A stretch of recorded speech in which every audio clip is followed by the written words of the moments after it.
2 ವಾರ ಆದಮೇಲೆ ನಮ್ಮ ತಿಪ್ಟೂರಮ್ಮನ ದರ್ಶನ ಮಾಡ್ತಾ ಇದ್ದೀನಿ.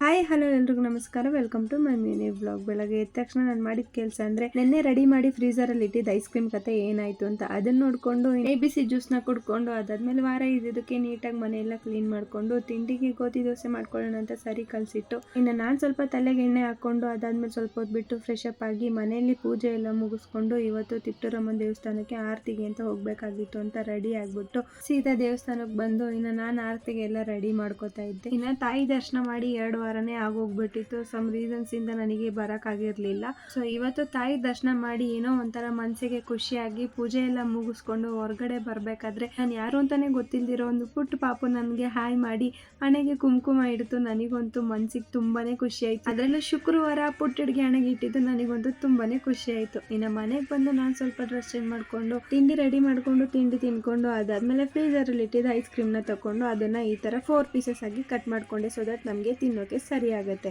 ಟೇಸ್ಟ್ ಮಾತ್ರ ತುಂಬಾನೇ ಚೆನ್ನಾಗಿತ್ತು. ನೀವು ಒಂದ್ಸಲ ಟ್ರೈ ಮಾಡಿ ಹೇಗಾಗಿತ್ತು ಅಂತ ಕಮೆಂಟ್ ಮಾಡಿ ಹೇಳಿ. ಇನ್ನು ಸಂಜೆಯಿಂದ ಫ್ರೆಶ್ ಅಪ್ ಆಗಿ ಹಬ್ಬದ ಪ್ರಯುಕ್ತ ಒಂದು ಡ್ರೆಸ್ ಹೊಲಿಸ್ಬೇಕಾಗಿತ್ತು ಅಂತ ನಮ್ಮ ತಿಪ್ಟೂರಲ್ಲೇ ಇರೋ ಆರ್ಯ ಡಿಸೈನರ್ಸ್ ಹತ್ರ ಹೋಗಿ ಇನ್ನು ಡಿಸೈನ್ನ ಸೆಲೆಕ್ಟ್ ಮಾಡ್ಕೊಂಡು ಅದಕ್ಕೆ ತಕ್ಕನಂಗೆ ಮೆಜರ್ಮೆಂಟ್ನ ಕೊಟ್ಟೆ. ಇದ್ರ ಬಗ್ಗೆ ನಿಮಗೆ ಕಂಪ್ಲೀಟ್ ಡೀಟೇಲ್ಸ್ನ ನಾನು ನೆಕ್ಸ್ಟ್ ಬ್ಲಾಗ್ಗಳಲ್ಲಿ ತಿಳಿಸ್ಕೊಡ್ತೀನಿ. ಇನ್ನು ಅಲ್ಲೆಲ್ಲ ಮುಗಿಸ್ಕೊಂಡು ಮನೆಗೆ ಬಂದು ಅಷ್ಟರಲ್ಲಿ ಮ್ಯಾಚ್ ಕೂಡ ಶುರು ಆಗಿತ್ತು. RCB ವರ್ಸಸ್ CSK ಮ್ಯಾಚ್ ಅಂದರೆ ಮಿಸ್ ಮಾಡೋಕ್ಕಾಗುತ್ತಾ? ತಟ್ಟೆಗೆ ಕಡಲೆ ಪುರಿ ಹಾಕೊಂಡು ತಿನ್ಕೊಂಡು ಮ್ಯಾಚ್ನ ಎಂಜಾಯ್ ಮಾಡಿದ್ದಾಯಿತು. ಈ ಬ್ಲಾಗ್ ಇಷ್ಟ ಲೈಕ್ ಮಾಡಿ, ನನ್ನ ಪೇಜ್ನ ಫಾಲೋ ಮಾಡ್ಕೊಂಡು ಮರಿಬೇಡಿ.